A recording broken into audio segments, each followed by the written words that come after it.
Welcome back to the channel. This is going to be an epic update, and what we're going to talk about in this video is what the FTX crash has taught us about the cryptocurrency space. And I'm going to reveal three shocking truths that all of you must understand. So thank you for watching. This is going to get really juicy, and what we're actually going to start with is trust no one in this space. SBF, the founder of FTX, right, who has now, it's now come out, who was a bold-faced liar, and you're going to see this through the most recent deleted tweets. Now, he thought he could delete the tweets, but luckily a lot has been archived. This is 118 tweets, and again, guys, I don't have time to go through all of them, so I'm going to show you guys just a few, maybe some of the most recent ones, and then of course we will move forward. Now, remember, guys, at the time, FTX is the second world largest exchange. Not only that, Sam Bankman has actually, and we can see this by the amount of accolades he was getting in the space. They even called him the next Warren Buffett. Now, in this particular article, which was launched on August the 1st, it says here right at the end of the article, his counterintuitive investment strategy will either build him an empire or end in disaster. Very interesting. But let's get straight into it. Why you shouldn't trust no one in this space. Let's start off. So you can see here, FTX has enough to cover all clients' holdings. We don't invest clients' assets, even in treasuries. We have been processing all withdrawals and will continue to be. Some details on withdrawal speed, and he links a link below. Now, the irony of this, right? And this was actually just before, things were getting really bad for FTX, and where they were getting basically mass withdrawals, daily. And not only that, guys, remember, at this point, nobody knows that they've been allegedly struggling since June, right? So they've been putting on this act the whole time, which nobody could have guessed that they were doing. And apparently even the accountancy department didn't know what he was doing, because he built in a back door which basically didn't flag some of the dodgy dealings that he was actually doing, right? So this is crazy when you think about this. Let's continue. So this is another tweet that he's talking about, and he says it's heavily regulated, even when that slows us down. We have a GAAP audits with 1 billion excess cash. We have a long history of safeguarding client assets, and that remains true today. Again, this is now come out. This was also a lie. This was just posted to reassure people that were wary, maybe who didn't already withdraw their capital, and he's basically trying to get them, to stay where they are. Basically, don't withdraw, because I want to basically reassure you that we are, as safe as it gets, right? We've got cash in reserves, and don't forget, we've been safeguarding you for quite a long time now, and today that's not going to change. And I'll leave you guys with one more of his deleted tweets.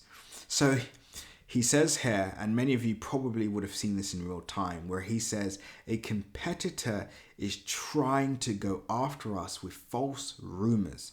FTX is fine, assets are fine. Now, of course, we know this isn't true. And days later, and I believe hours later, he declares that competitor, which was CZ, CEO of Binance, was allegedly going to buy them out, which we all know fell through. Now, of course, just to summarize this point, he also talks about FTX US being completely fine and will not be affected by what's happening with FTX Global or International, and that was also a lie. So what can we learn from this? Now, as it stands, and this is point number one, guys, as it stands, SBF now, Sam Bankman-Fried, he's he's going through a really tough time, which he deserves, because everything that he was doing in the dark has now come to light and is being exposed, and it's been alleged that the FBI want to extradite him to the US for questioning, and he's currently being held under supervision in his Bahamas, I believe, $60 to $70 million penthouse, right? Again, this was a guy talking about, how he drives a Toyota Prius or Corolla. He doesn't care about money. He wants to give away all of his money. He promised $1 billion to the Democratic Party after already giving them $150 million, being their second largest donor. This is all one big game to him, as it's now been discovered. But at the time, on face value, who would have guessed this? The type of partnerships that they had, the type of affiliates they had, it all seemed well and good. But nobody knew what was truly happening behind the dark. And this isn't new. There's been stories about this BitConnect and so many different players in the space that seem above board, but then come out to be below water. And of course, guys, this is why I trust no one in the cryptocurrency space. And this leads me to my next point, which is not your keys, not your coins, right? Now, what does that mean? I'm going to share with you guys on this video some of the ways you can safeguard yourself from what actually has occurred recently and what has occurred in the past in the cryptocurrency space. Now, not your keys, not your coins. What does this mean? If you're hearing this for the first time, it means the money that you have on the exchange technically is not yours, and you will see this in some of the policies when you sign up. It does have disclaimers. It does talk about a lot of the things that you should be reading, especially when you are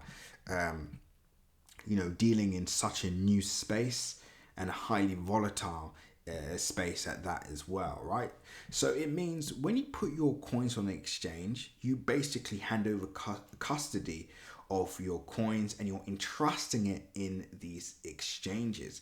Now, some exchanges may be regulated, quote unquote, in certain jurisdictions, but it's a largely unregulated space, right? So you don't want to look at this as a bank. Many people, when they look at the cryptocurrency space and they look at these exchanges, they're seeing it as a bank, and they say to themselves, well, what could possibly go wrong? Surely I'm safeguarded, right? And we can see this with projects like Voyager, Cellulus, BlockFi, etc. And we can see what's actually happening now. People can't withdraw their coins. Why? Because you gave over your coins to these exchanges, and now a lot of people are suffering the consequences. So how do we learn from this? What is the solution? Well, there are many things you can do.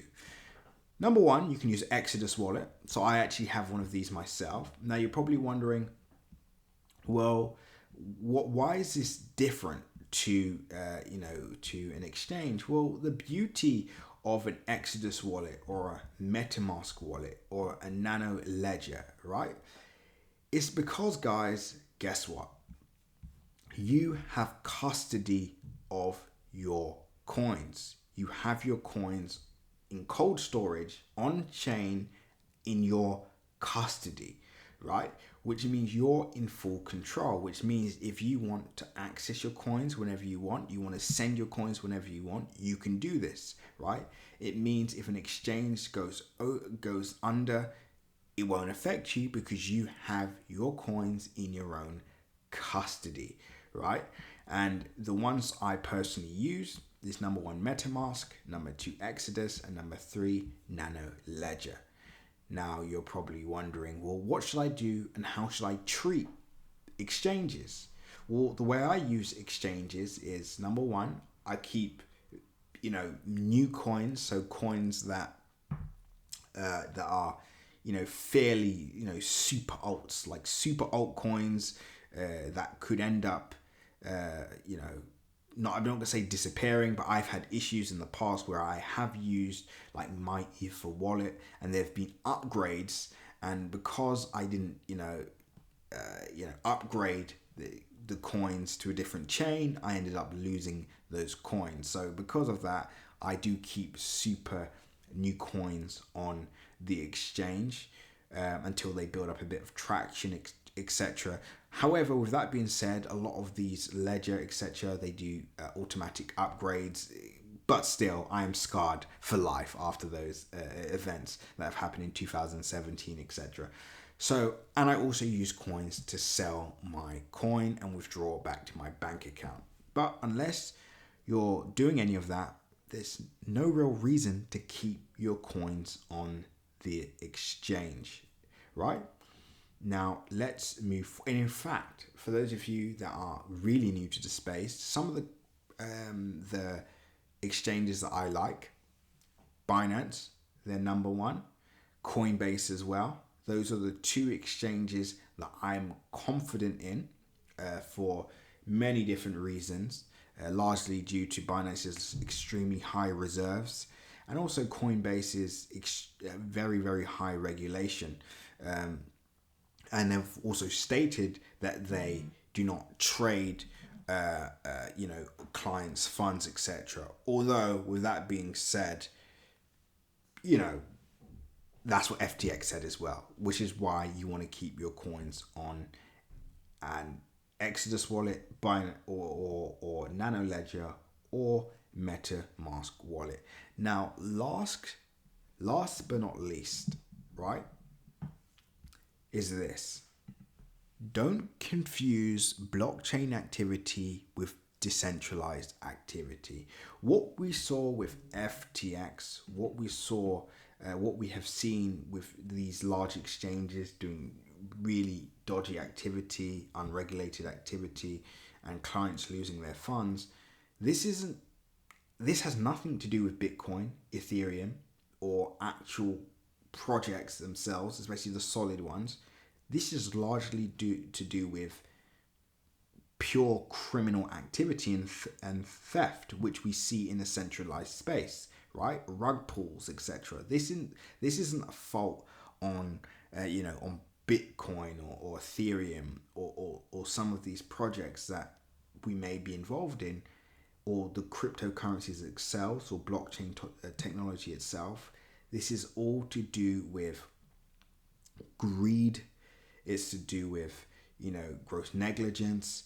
It's to do with as I said, criminal activity, which has nothing to do with cryptocurrency itself. And that's why it's sad to say, but a lot of the events that we've seen in the cryptocurrency space is going to speed up regulation, which some may argue is a good thing, and also long term it will be the same players controlling the space. So what they will say is, as you've seen, a lot of these players can't be trusted to build exchanges based on what we've seen. So what we'll do is we'll have major banks be custodials of your coins now. So the way I see it is, what banks do now, large banks do now, they're probably going to end up doing with crypto as well. Now, unfortunately or fortunately, this is just the case because we're seeing, number one, large monopolies in exchanges like Binance, etc. And to be quite frank, what we saw with FTX, what we saw with Mt. Gox in the past, it just, again, the average consumer or the new adopter of cryptocurrency in the future is only going to trust the very large institutional institutions that they already use, and that could be the Barclays, the JP Morgans, Bank of America, etc. Right? And this is just the case, unfortunately. But if we keep getting events like this, the same players are always going to win. But anyway, guys, I hope you all enjoyed this video. Make sure you like, comment, and subscribe. And as always, click the bell notification icon so you can stay up to date with all my recent videos. Remember, guys, nothing that you see in this video is financial advice. So always make sure to do your own independent research. And with that being said, pause the video, click the link in my description, and join the Telegram group so you can stay up to date with all my recent updates, news updates, technical updates, and much, much more. With that being said, guys, seize the day.